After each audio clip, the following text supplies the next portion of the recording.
আজকে আমরা স্বাধীনভাবে আমাদের জন্মভূমিতে এসে পৌঁছেছি।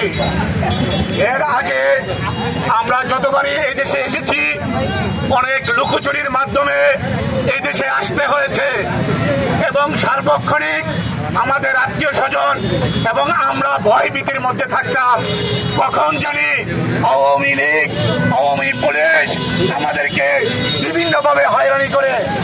আর আজকে আমরা স্বাধীনভাবে এই দেশের মাটিতে আমরা রেভিডেন্স যোদ্ধা হিসেবে এই মাটিতে পৌঁছতে পেরেছি। আমি প্রথমেই আমাদের ছাত্র সমাজকে ধন্যবাদ জানাই যারা আজকে এই দেশকে পুনরায় স্বাধীন করেছে, আমাদের কথা বলার অধিকার ফিরিয়ে দিয়েছে, আমাদের রাজনৈতিক অধিকার ফিরিয়ে দিয়েছে। এবং আমি ধন্যবাদ জানাই আমাদের রেভিডেন্স যোদ্ধাদের যারা বিদেশ থেকে প্রতিনিয়ত তাদের রেভিডেন্স বন্ধ করে দিয়ে তাদের প্রচার মাধ্যমে প্রতিনিয়ত এই দেশকে সহযোগিতা করেছেন। এই জন্য আমি প্রবাসী রেভিডেন্স যোদ্ধাদেরকে ধন্যবাদ জানাই।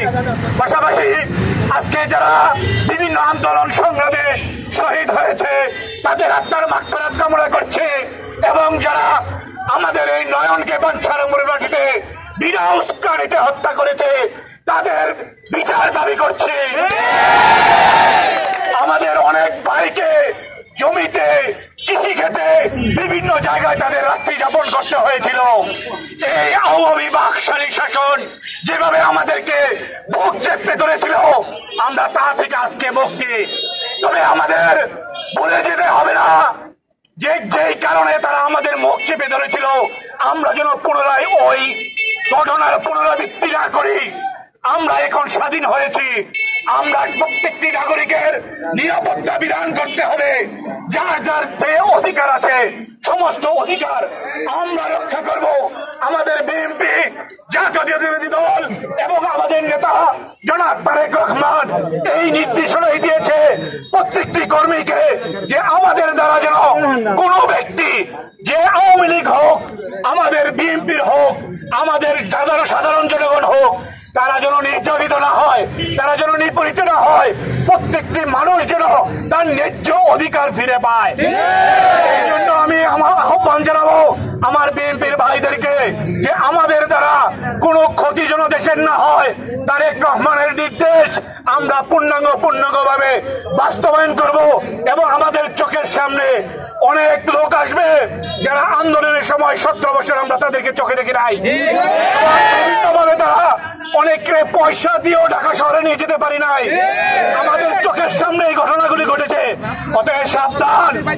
আমরা যারা দেখেছি যারা আন্দোলনে ছিলাম তারা অতন্ত্র প্রহরীর মতো যেরকম ভাবে অন্যায়কারী যারা আছে তাদেরকে পাহারা দিবেন এবং ওই লোকদেরকে পাহারা দিবেন যারা বিএনপির আন্দোলনের সময় ঘরে বসেছিল অন্য লোকের সাথে আঘাত করে তাদের দিন যাপন করেছে, সেই সুযোগ সুবিধা নিয়েছে, তারা আজও বিভিন্ন সুযোগ সুবিধা নিতে চেষ্টা করবে এবং এর দ্বারা আমাদের দলের বদনাম হবে। এই জন্য আমি আশা করব প্রত্যেকটি জাতীয়তাবাদী ফোরামের প্রত্যেকটি সদস্য প্রত্যেকটি কর্মী এই অতন্ত্র প্রহরীর মতো এখন পাহারা দিবে যে প্রত্যেকটি মানুষ তাদের ন্যায্য অধিকার ফিরে পায় এবং সুযোগ সন্ধানীরা যেন কোনো ক্রমেই তাদের সুযোগের অপব্যবহার না করে। এদিকে আমাদের প্রত্যেককে খেয়াল রাখতে হবে। আমি এই অত্র এলাকার সবাইকে ধন্যবাদ জানাই এবং আমাদের পশ্চিম এলাকার একটা মিটিং আছে যারা আমরা আঞ্চলিক কমিটি করার জন্য উদ্যোগ নিয়েছি। আগামী সোমবার দিন আমরা দাঁড়িয়ারচর একটা জায়গায় আমরা বসবো ইনশাল্লাহ। আশা করব আমাদের পশ্চিম এলাকা যারা আছেন তারা বসবেন।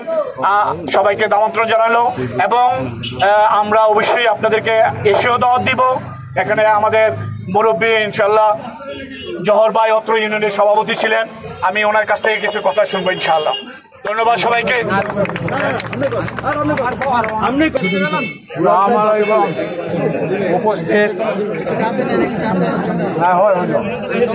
উপস্থিত আমাদের অত্র এলাকার ছাত্র সমাজ জনতা আমাদের ভাঞ্চারামপুর থানার হ্যাঁ ওইটা চালাইছেন আপনি আপনার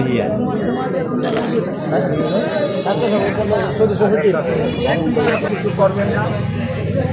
যাতে পূর্বের সরকার যা করে গেছে তা এখন মানুষ খুশি হয়ে আমরা অনুরোধ থাকবো যে আমরা জনগণ, আমরা ছাত্র, তারা যেন এই ধরনের অবস্থার সৃষ্টি না করে, থাকা অবস্থা যেন না করে।